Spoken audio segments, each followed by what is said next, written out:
This is Jeff Raskin with the second podcast of Tech for, what do you call our podcast? Tech RE, right? Jeff Raskin here for our second edition of our podcast for Tech 4. We're here to talk about AI, ChatGPT, and other things that we need in real estate. I'm here with my co-host, Jake Young. Can you even see me right now? I know, this is crazy. Are you ready for this? I just got this the other day. The coolest thing ever, because I can actually see you. I can see what's going on, but now I can also see everything and literally move things around. My computer, I got Facebook, I got MLS up here. This is the most incredible thing. You got to go try these. For those of you who are listening to this and not watching the video edition, Jeff is not smoking crack. He is using the MetaQuest virtual reality headset that he just got in the mail. So now he's acting like a 12-year-old because he thinks it's the coolest thing in the world. It is the coolest thing in the world, by the way. I'm addicted to this, and it's not crack. I'm addicted to this right here. So the only downside is Jeff has not yet experienced the Apple Vision Pros. Neither have I, but from what I've heard, it's pretty much the exact same thing, but it's made by Apple instead of being made by Facebook. And it's a lot cheaper. Yes, to be fair, this headset that Jeff has right here is about $500. The Apple Vision Pros are about, 5 times that at $2,500. So pick and choose your poison. But anyways, that's not what we're here to talk about today. We're here to talk about artificial intelligence, as well as what artificial intelligence is going to do in the real estate industry. So Jeff, I understand you have a whole gob of questions that you're looking to get answered, and I'd love to hear what they are. I do. I have a lot of questions for you. So first thing is, how do you think over just the last year or two has AI, artificial intelligence, machine learning, and ChatGPT changed our world? We'll get into specifically the real estate industry, but just our world in general, because a lot has changed. Okay, so I loved the question that you were just asking a minute ago about ChatGPT, machine learning, and the whole process of how exactly artificial intelligence works and how it becomes a thing. So machine learning, just want to touch on that real quick. Machine learning, to the point of what Jeff was bringing up, is it's part of the training process for artificial intelligence to learn how to do stuff. There's kind of two major steps that a computer or a robot would have to go through to learn how to perform its task. And that would be supervised human learning and machine learning. In the process of doing supervised human learning, say for example, a robot is working in an apple factory, not necessarily making apples, but packaging them.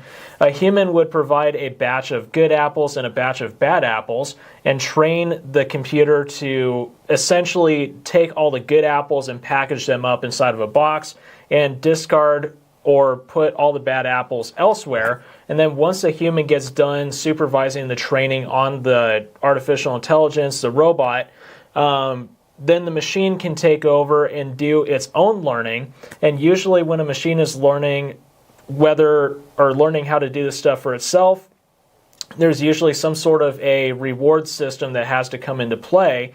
So the machine gets rewarded somehow mentally for doing the right thing.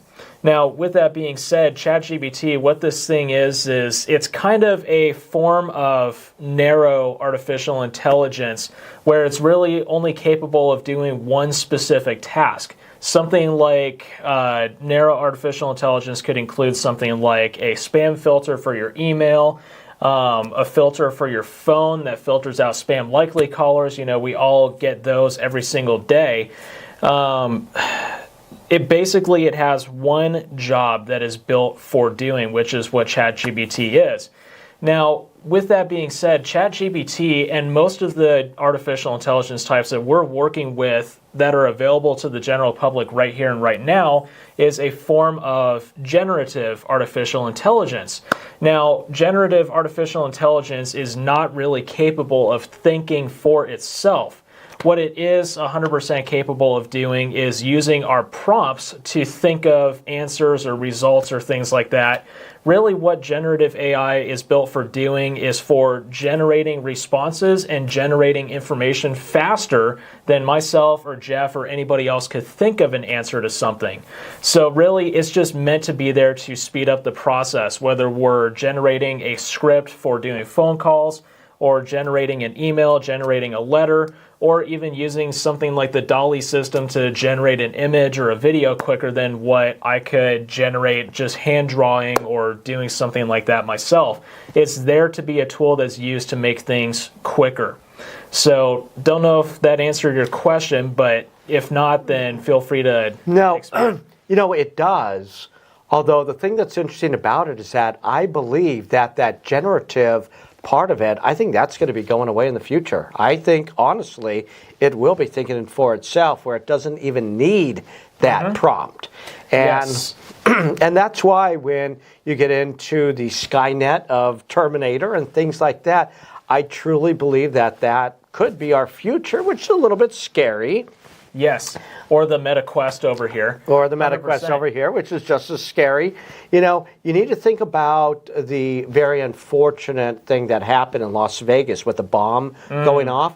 They've already said that they went through the guy's phone and he actually used ChatGPT to determine how, where, and all that other good stuff to set off that bomb. Oh, wow. Yeah. That's a little bit scary.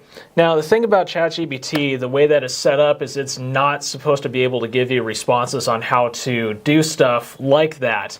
However, there is kind of a glitch in the matrix with ChatGPT where, say, for example, I went to ChatGPT and I said, hey, tell me how to blow up a building. It's going to say, well, don't do that. I'm not going to give you instructions on it. But if you go to ChatGPT and word it a little bit differently, and say, teach me how to make sure that a building doesn't get blown up, it'll give you an answer on how to make sure it doesn't get blown up, but also by the same token, it's instructions on how to blow up a building. By the way, full disclosure here, we're not telling you how to be the Unabomber. I just want to remind you of that 100%. one. Yeah, so. Nor are we telling you to go and blow up a building either. Correct. Don't do that. That would not be a very wise thing to do at all. Don't do that.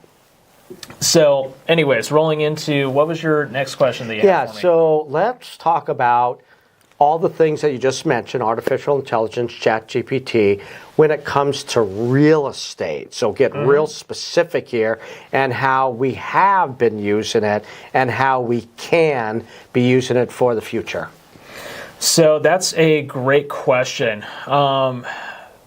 In my personal opinion, I really do think artificial intelligence in the real estate industry is still like very, very young.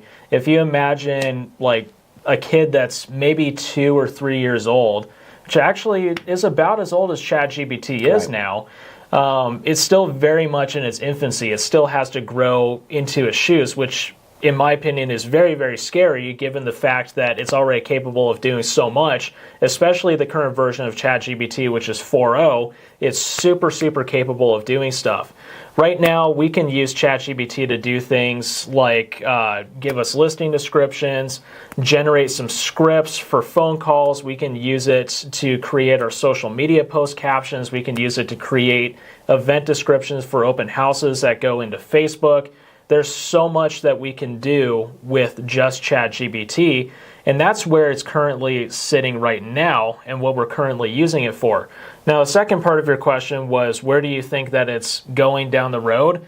So there's already a lot of pieces of software out there that are using some sort of a GPT system, or pieces of software out there that are just using artificial intelligence as a whole that are crazy for what they're capable of doing.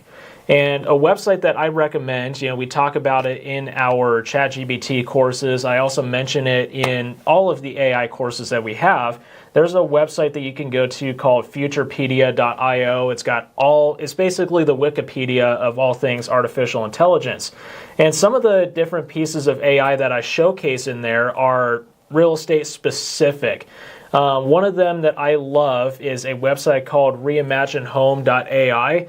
I've done a whole showcase video on how this thing works, but basically what it's capable of doing is taking a photo that you've taken of a house, Say, for example, it's a picture of a hoard house. There's just boxes and crap and dead cats and whatever you can think of in this picture. You can upload the picture and it can completely and totally wipe everything out of the picture and drop blank walls in its place, replace the flooring, and it can even stage a vacant room, swap out all the furniture in a room. It's a really cool technology, especially given the cost compared to hiring somebody else to virtually stage your images or hiring an actual stager to bring furniture into the home in real life. So that's one aspect that technology is moving in, and that is still a very new piece of technology, and I guarantee will be changing very quickly. Now, there's another website that I love that's kind of like, if you imagine Zillow meets ChatGPT, it's this website called Fly Homes. Now, there's two primary features in there that I love that are artificial intelligence based that I think we'll see a lot more of. We'll see it on Zillow here in the near future, I'm sure.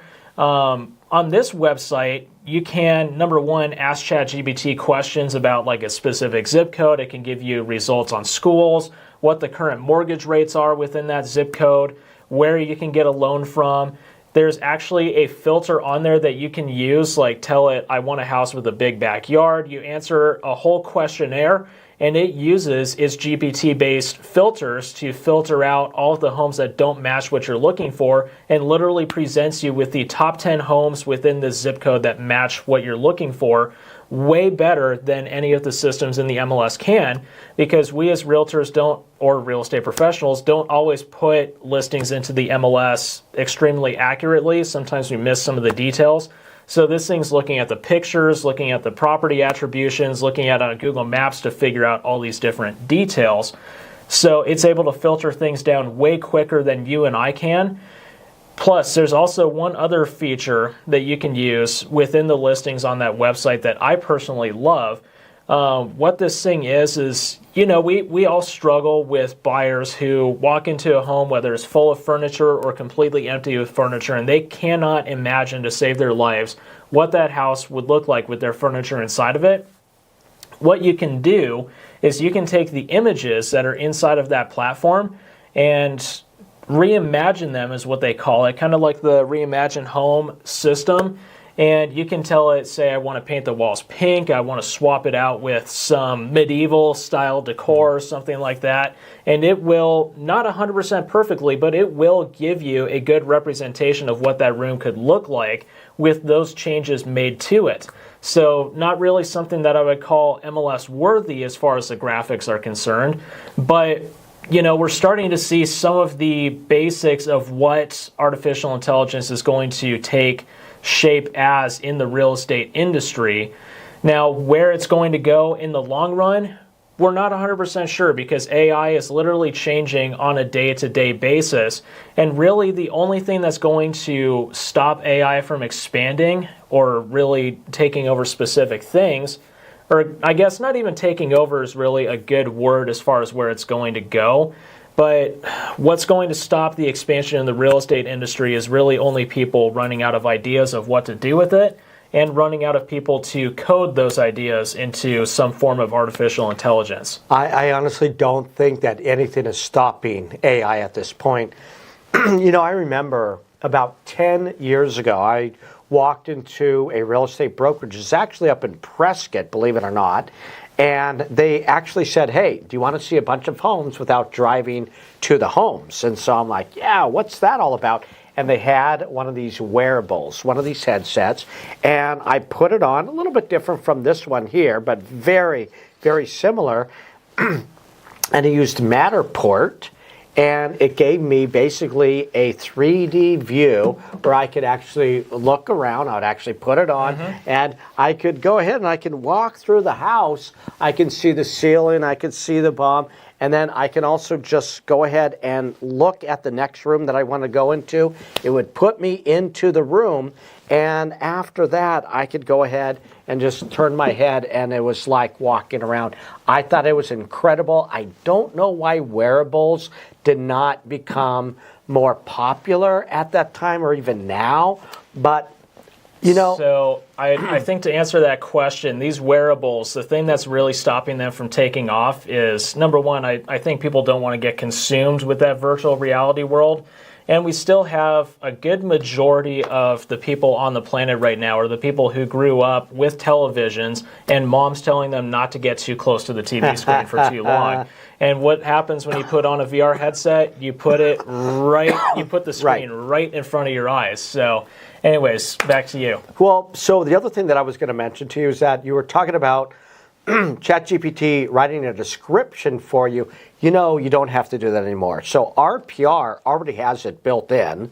So it has a version of basically the chat part of it. So you can say, hey, what kind of description do I want? It will give you a social media description of basically a listing, or if you're representing a buyer, anything there. It's already built in, but I've seen so many other websites. Flex MLS does not have it built in right now, but I've seen other MLSs. There's Black Knight. There's some other different vendors out there. They actually do have AI built into it where you just basically show pictures of the home, and it will actually put in the description for you, the whole thing. It will say, hey, look at our upgraded this. It will name the actual ovens and stoves and stuff like that. And it's absolutely incredible technology. And I've seen that, even though we're talking about real estate, even if you sell things online, eBay has AI built into it. You just put it in, it looks at the product, and it will literally give you the whole description right in there. If you Google anything, the very first thing that comes up is, of course, its own ChatGPT system basically telling you what you need to know. And they all have it. Apple, Microsoft, Google. Yes. So for some reason, I can't remember the name of it off of the top of my head. It's not Panaroo. There's another 360 3D home tour system that I always use or always recommend when I'm doing the virtual tours course. I'm trying to find it right now because for some reason it's not popping into my head. It happens. I'll make sure to put it down here on the bottom of the screen. But this particular hosting website, what this thing does is you can walk through a home with a Rico Theta. I know we're not talking virtual tours here, but AI. And you can walk through an entire house with a Rico Theta and capture images of the home, and artificial intelligence from there can actually take that, turn it into a virtual reality tour. It can actually take measurements of the home just off of the images that you took. It also turns it into a video. Plus, here's the real kicker that I think this thing really, I think it's one of the coolest features, is this thing actually has a GPT system in it where it takes a look at the images that have been generated or taken by this Rico Theta, takes a look at the property attributions and the location on Google Maps, and it generates the listing description for you. So we're very quickly moving in that direction where AI is going to turn real estate into more of a one-stop shop for us real estate professionals. And in that respect, I don't think it's going to replace us by any means, but what it's going to do is it's going to make our jobs a lot easier. A lot easier. Now, with that being said, though, as our jobs get easier, we're going to start running into a lot more people, of course, who have that mentality of, shoot, I don't need a realtor to do this for me. I can just use ChatGPT or whatever platform I want to use. You know, I've got a Rico Theta. I can just use this platform and go host my own listing on it. So we are going to have to combat a lot more of that ego of people wanting to do their own stuff, but that's going to be a little bit further down the road before I think people get that confident with using AI. So to be fair, most of the general public is still pretty scared of AI as it stands now. I think they're scared of AI. And by the way, just to go back to your statement, remember, everybody thinks that they can do real estate, right? Yes. And I mean, but look at the FSBOs out there. How many of them sell at the price that we could have got for them? A whole different podcast at a different time. But I want to remind you that people do get cocky and they do think that technology is just going to take over our jobs. And I don't believe that. No. The big thing that's going to keep artificial intelligence from being able to take stuff over, Sophia, the humanoid robot's a perfect example of this. Yes, AI can build its own personality. It can interact with you. You can use AI chatbots. We've had Cleverbot that's been out for 15 years now. That's massively outdated technology at this point. You have robots like Sophia the humanoid, where AI takes the form of a human.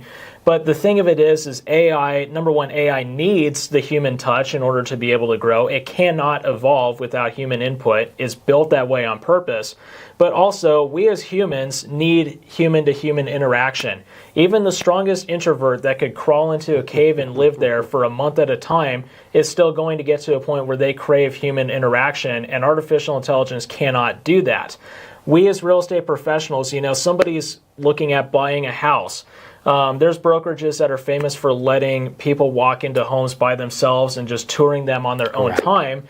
They're still missing that human interaction. They're not getting that feedback on the home. They're not getting the information that they're necessarily longing for or looking for. They can get what they can get off of Zillow or off of the internet, but they're not getting the information that you and I can provide. So they're going to miss that human touch. And sure, like we were saying a minute ago, there's probably going to be a phase of time where people say, you know what, I don't need human interaction to help me buy a house. But even the people that say that, Jeff, correct me if I'm wrong, I think that's going to be a pretty slim amount of the population that will say, I don't need human interaction when I'm buying a home. I think it's going to be a very small percentage. Basically for a high-end product or the price point, right? I could go in, and you're right, I don't need, if I'm buying a Coke or if I'm buying a thing of popcorn or whatever, or a pen, I get it. I can price shop on Amazon, eBay, whatever the case may be. This is a product that basically we're selling the highest price thing that they'll ever buy in their life for the most part. And of course, we both know that there are no two homes that are identical. The lay of the land, everything is going to be a little bit different. So I think they're going to need us for a long time. And that's the one thing also with AI. Yes, it can look at the attributions of the home for sure, but AI has never walked through the house like you and I have. So anyways, on to the next. What else are you thinking with artificial intelligence? I think that was a really good explanation of how it's interacting with our everyday world, with real estate. I really want to mention this one more time, how you mentioned that our jobs are not being taken over, right? Other industries, I get it, they have. I understand other industries are getting a little bit scared. I just don't see it for us real estate professionals at this point in time. I get it, maybe way after I'm long gone, maybe you're going to get there one of these days, but going to be in the age of the Jetsons before that happens. And when that happens, right? But I just don't see it taking over our job anytime. I think it's going to enhance. It already has enhanced what we do. It's just going to make it easier to get the information and to get it out there in a more professional manner. Yeah, no, 100%. We have AI assistants that are available now. We have AI that's able to optimize our schedules, our calendars. It's capable of doing all of this stuff for us to the point where we don't even have to touch it. We just tell it like, hey, look, these are my priorities. This is what I want to get done. Fit this on my calendar wherever it best goes. So it's not just the real estate industry that's not the real estate industry that's benefiting from this, but all industries are. So you've asked me this, but where exactly do you think artificial intelligence is going in the real estate industry, and how do you see it evolving? So you've got my perspective from the younger generation. I want to hear what you have to say in the older generation that's learning to use this for the first time. Yeah, well, here's the thing. The older generation, my generation, right, we don't like change, although then again, nobody likes change. But I think people have really used this and are starting to use this, not quite be as scared. I think a lot of people were scared about it taking over their job. But now that we've established it's not taking over our job, people still need human interaction for, once again, the most expensive thing they'll ever buy in their lifetime. And once again, AI is not walking through these homes. We are. We know what we're talking about. I think we're going to be able to negotiate better than AI right now. In the future, might be a little bit different, but I think right now, I still think that we definitely have a jump on artificial intelligence, personally. I'd be scared if AI was writing my contracts. That would be very scary, although you know that they do have that, right? Yeah. I will say one thing about AI, though, that you guys have to watch out for, especially in the real estate world. AI, number one, does not go very deep with the answers that it gives out. It is very, very shallow in the responses that it gives to anybody at any given time. So be aware of that. But I've also tested ChatGPT out. I've used it in components, like if I need to get through writing something really quickly for a class, it's a great tool to use. But if you try and ask ChatGPT about rules regarding real estate, ask ChatGPT someday about R428-1101 and see what it has to say. It will not give you a correct answer. So when we're talking about R428-1101 section I, which talks about making sure that everybody gets accurate information relevant to the contemplated transaction, please make sure that you're using ChatGPT sparingly for that. And if you get an answer from ChatGPT, guys, you have to be a fact checker with that stuff. So that's why I say ChatGPT is great for generating creative responses and emails and things, but it's not great for taking care of the legalities of real estate. I think that is super important, what you just said, because, if you say, well, okay, where is this house located? And it says, well, it's right next to the church right down the street.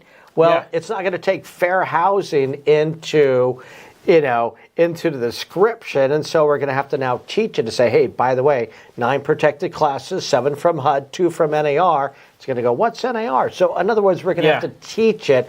We're going to have to put that information in there, and then go ahead and now allow it. But it's always fact checking. You probably know and probably heard about that lawyer right before court. He didn't prepare, and he literally used ChatGPT to do his whole dissertation. And sure Yikes. enough, it was all wrong. It was incorrect. It was non-factual. Right, basically everything was made up, and the clerks of the judge, they caught it, and the guy got in a lot of trouble. Yikes. Yeah. So don't do that. So just kind of building off of what we were talking about a minute ago with ChatGPT not necessarily feeding us correct information, I do want to point out 2 things about ChatGPT.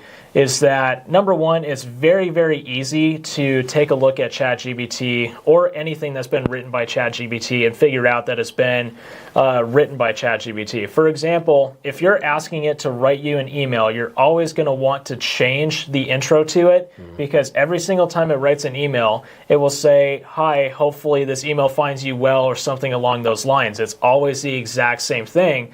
So make sure, well, that's where having a brand voice comes in handy. We'll talk about that at a different time. You can ask ChatGPT to talk like you and speak like you, which actually I've done it in the past. It works really good with the 4.0 version. I'm sure versions that are newer than 4.0, when those come out, will also be really good at it. But it can take a look at the way that you type, the way that you talk, and it can respond in similar ways to how you're typing and talking. So it is capable of doing that. But also, just like we were saying, watch out for the errors that come along with it, just because it's not super, super accurate. And like we say in our ChatGPT course as well, you want to be super specific with the prompts that you're giving it, because if you're not super specific, it will feed out all kinds of stuff that's not correct, or it'll start making stuff up as well. So be aware of that. And gosh, I can't remember the other thing I was going to say. I was going to say with the email, so I have a couple of virtual assistants who are overseas, and they actually use chat to go ahead and produce their emails for them. So it sounds a little bit more like American English than others. So I want to let you know they use that. And then also you mentioned something about you didn't say avatar specifically, but I want to mention to you, I have a program that I use. It's Camtasia to make videos. And they just came out with a separate component of it where you can go ahead and it will recognize your face. You can type in whatever you want, and it will actually go ahead and produce it for you. It will actually have you talk. But here's the best part of it all. You can do it in any language.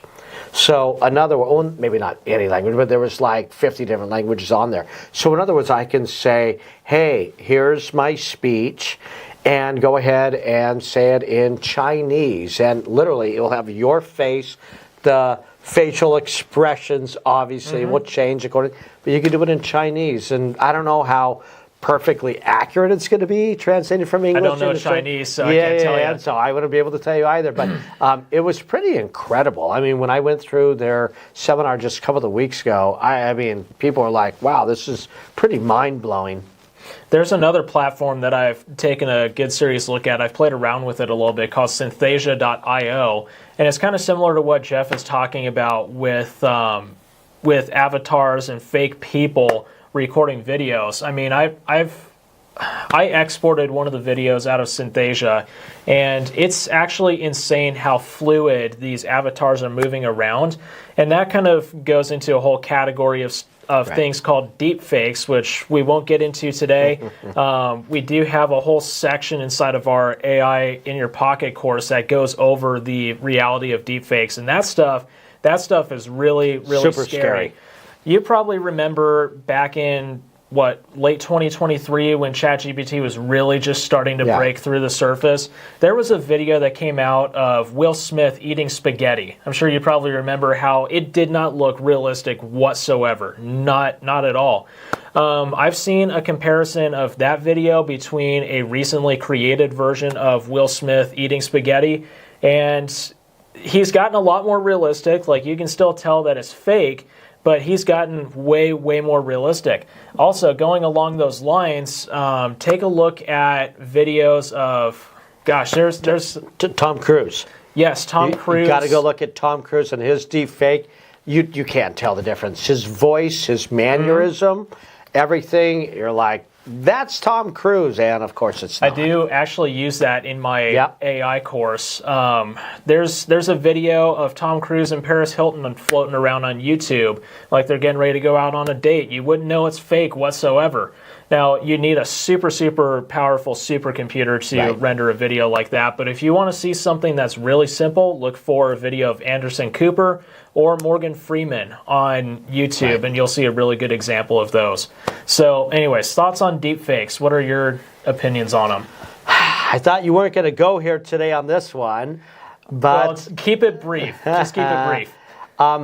It's scary, and because deep fakes go more than just the video part of it, you need to think about being able to utilize my voice. So let's say that I call my kid, or did I, and they hear on the other end, hi, this is Dad, and I just want to let you know I was in a car accident and wondering if you could go ahead and send me some money that I need just in the meantime. I happen to be taking a business trip over here in New York, and my voice is identical. The way that I talk is identical. Accents, everything is there, and you wouldn't know the difference. And that's what scares me. Yes, there's platforms like myvocal.ai.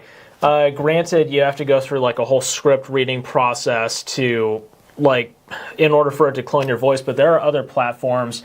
Like, actually, let me use this example. I'm not going in super deep on this, but probably about 2 years ago or so, the pastor at my church took off to go on vacation. He usually takes a 2-month break every year, and we had a guest in his place, and they decided to use some AI platform, I'm not sure which one it is, and they had it listen to like 250 hours worth of my pastor talking, and they recorded it like it was a pre-recorded voicemail for our guest pastor in his place, and you would never have known, aside from the fact that it was talking like he doesn't usually talk, language-wise, that it wasn't him. Because, number one, the voice cloning is really good, but then you also mask it. When you talk to somebody on the phone, it sounds a little bit fuzzy, a little bit off. They did the exact same thing there, so that's how they hid it. Anyways, that's kind of getting us out of the realm of real estate, but it's still stuff that's super important to know. Yeah, I would just be aware that it does exist. There are going to be scams, a lot of scams based on that. So the other thing really quick, not to get into a different subject of cybersecurity. I know we're going down the road. But, make sure that you do have a code word for your family to be sure that in case you might be a little bit sketchy, whether it's that person or not, maybe have a code word that only your family knows to make sure that you know that it's actually you. Pineapples. There we go. Bananas. Maybe don't use the same code word that you use when you're in bed. That's not the smart thing to do. This is G-rated show, by the way. Yes. Maybe PG sometimes, yes. Yes, let's definitely be aware of that. But anything else that you're seeing with AI in the real estate industry? Anything that sticks out to you, or any other questions on your mind? The only thing I could think of is I know that it is changing very rapidly for real estate. Of course, fintech, of course, everything that is the billions of dollars that is being thrown into real estate technology is out there because they know that it is, well, they feel that it's an untapped market that is worth, well, it is trillions of dollars. So Yeah. I know that they're throwing a lot of money into this. So I think we're going to see a lot more changes in not only this year, 2025, but in the coming years. Yeah, and that's the part that scares the ever-living daylights out of me, the more and more that we think about it. Right. But with that being said, guys, that's where we're going to leave you with episode 2 of the Tech 4 podcast. Thank you guys for joining us. It's been so good having you here. Hopefully you guys got some really good artificial intelligence information out of this stuff. And Jeff has given the official endorsement of the Meta Quest. So with that being said, guys, we will see you. So fun. No, that's what he says. But anyways, yes, I tried it out. It is cool. But with that being said, we'll feature this in another episode, and we will see you all in the next episode of Tech 4.